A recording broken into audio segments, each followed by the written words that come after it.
Everyone was high except for me. What was I thinking? So we just went up the side of the volcano and did it. Where do we get the best celebrity air? My name is Pamela DuMond, and I am persistent. I'm a big fan of the threesome scene, but I'll keep it PG-13. I promise. But I also think there's a scene toward the end of the story that where it's kind of our heroine's darkest moment, and I do believe that is one of my favorite scenes because we're just not quite sure how she's going to get out of this. My heroine is empathic. She feels in her body what other people feel in theirs.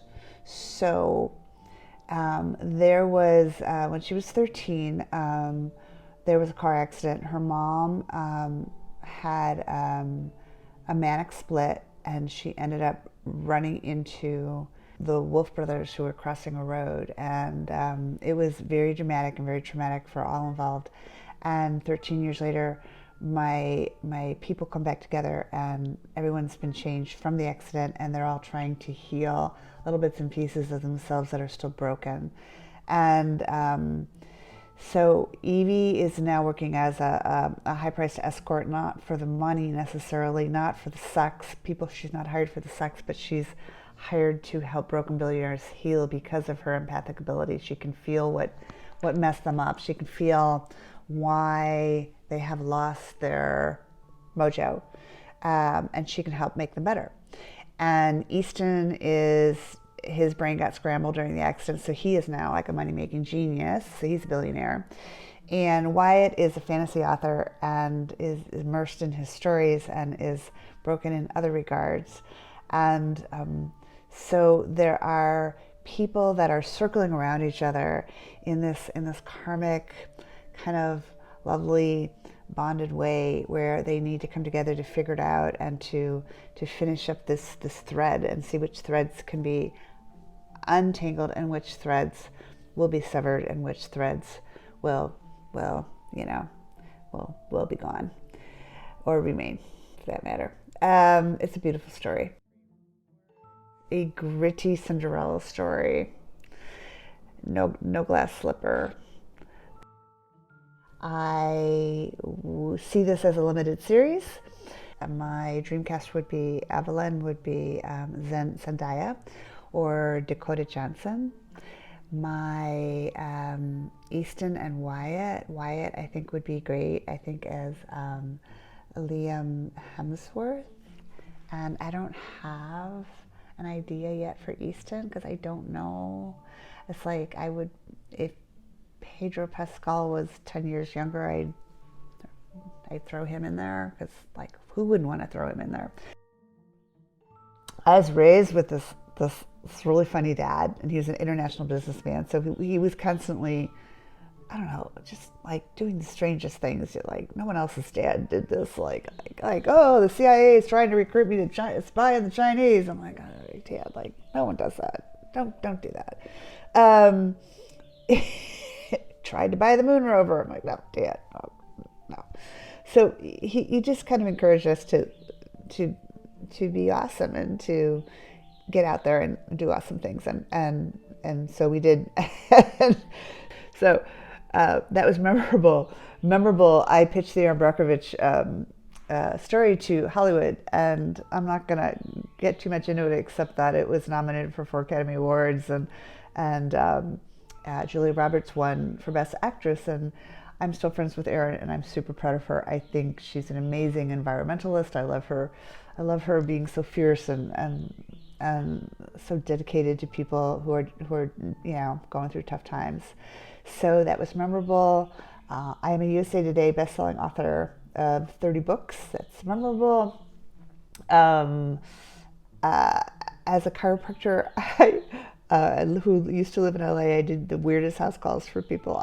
Did a house call for Motley Crue at a concert once. Everyone was high except for me. What was I thinking? let's see, I did a house call once for this guy who was building a house up on the top of Mulholland, and for some reason it escaped me that the house wasn't there yet. Like we were going to do an outdoor house call with bats circling around. Like it's like worked on the chiropractic table. I'm like, this is nuts. A friend of mine named Joe Wilson, who's an amazing storyteller, had an idea to sell he wanted to sell ocean air on eBay to see, if it would become a thing. And I'm like, no, you live in LA, you can do better. You can do celebrity air.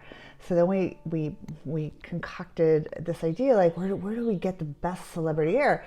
And I'm like, oh, movie premiere, Mr. and Mrs. Smith, Angelina Jolie, and Brad Pitt. And so we went down there into the bleachers and got fried with sunburn, and Joe was a photographer and he had a mason jar, and when they came down the red carpet toward us, he held out the mason jar, click, click, click, click, click, and put it up on eBay, and it went viral, and like $99 million. Swear to God, people were bidding on it. It was nuts. So, and eBay kept knocking it down. Like, how do you know there's air in there? Bam. How do you know like Angelina's breath is in there? Bam. And so we were doing all the morning shows, and the jar was on Jay Leno, and it was like eventually sold, but not for $99 million. Let me tell you. So that was memorable. So I've done a lot of goofy things. It adds to, I love being a storyteller. If that's memorable, it's like I love to tell stories. I am funny. I like to also write angsty. I pay attention to detail, so I will put in breadcrumbs in chapter 2, 3, 4 that are going to pay off in chapter 25, something like that. So if you go back, you'll see like I dotted my I's and I crossed my T's.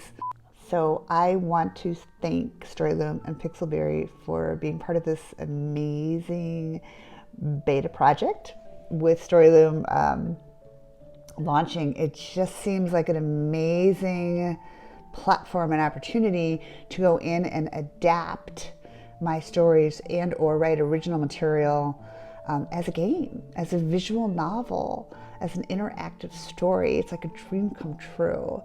So I see in pictures, and so it's so interesting for me as a novelist and a screenwriter to adapt as in a game format. I am fascinated, and I am so grateful that I got a chance to do this. So thank you. And that's about all for today. Mwah. My name is Pamela DuMond.